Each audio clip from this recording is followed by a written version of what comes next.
Content creation করতে গিয়ে আমি আমার জীবনের 2টা বছর নষ্ট করেছি, কিন্তু যখন আমি এই একটা জিনিস জানতে পারলাম, সেটা আমার পুরো কন্টেন্ট ক্রিয়েশনের জার্নিকে বদলে দিয়েছে।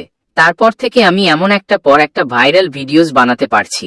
সেই একটা জিনিস কি সেটা বলার আগে এটা জেনে নেন, 2025 সালে কাদের কন্টেন্ট বানানো উচিত আর বেশি জরুরি কাদের উচিত না।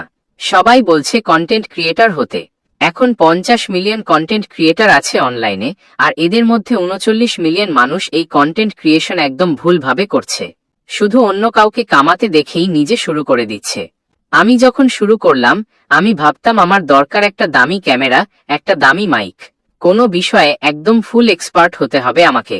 আসলে এর কোনোটাই লাগে না। জানেন, 85% সফল কন্টেন্ট ক্রিয়েটর যেই টপিক নিয়ে এখন ভিডিও বানায়, তারা সেটা দিয়ে শুরুই করে নাই। তারা পরে তাদের নিশ আর ইন্টারেস্ট খুঁজে পেয়েছে। তাই এই 3 ধরনের মানুষের অবশ্যই কন্টেন্ট বানানো উচিত। আপনি যদি ইতিমধ্যেই মানুষের কোনো সমস্যার সমাধান করে থাকেন, যেমন অফিসের সবাইকে এক্সেল শেখান, বন্ধুদের মেকআপ টিপস দেন, গেমিংয়ে স্ট্র্যাটেজিস শেয়ার করেন, ট্রেডিং শেখান আপনার বন্ধুর বন্ধুকেও, আর এগুলো যদি আপনি ফ্রিতে করে থাকেন, তাহলে আপনি সোনার খনির ওপর বসে আছে।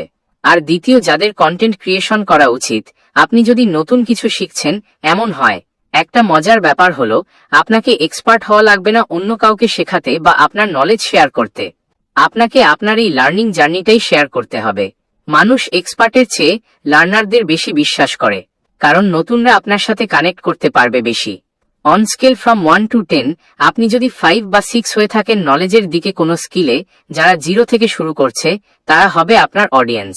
আর লাস্টলি, আপনি যদি আইডিয়া কানেক্ট করতে পারেন, এটার মানে হচ্ছে যদি আপনি জটিল জিনিস সহজে বোঝাতে পারেন, আলাদা আলাদা কনসেপ্ট মিক্স করতে পারেন, ইন্টারেস্টিং পার্সপেক্টিভ শেয়ার করতে পারেন, তাহলে আপনার কাছে সবচেয়ে দামি কন্টেন্ট ক্রিয়েশনের সুপার পাওয়ার আছে, বুঝে নেবেন। কিন্তু যদি আপনি ভাবেন যে আমি ক্রিয়েটিভ না, আমার বয়স বেশি হয়ে গিয়েছে, আমার নিশ অনেক স্যাচুরেটেড, মনে আছে আমি বললাম 2 বছর নষ্ট করেছি আমি, এই জিনিসটাই আমার কন্টেন্টের জার্নি সব বদলে দিয়েছে। আমি এক্সপার্ট হবার জন্য শুধু শিখেই যাচ্ছিলাম, কিন্তু সত্যিটা হলো, আপনি যদি লার্নার হয়ে থাকেন, আপনার কখনোই মনে হবে না যে আপনি শিখে ফেলেছেন। আপনি এক্সপার্ট হয়ে গিয়েছেন, কারণ আপনার সবসময় শিখতে ইচ্ছা করবে। সবসময় মনে হয় যে আমি জানি না, আমার আরো জানতে হবে, শিখতে হবে, যেটা একদমই সঠিক চিন্তা না।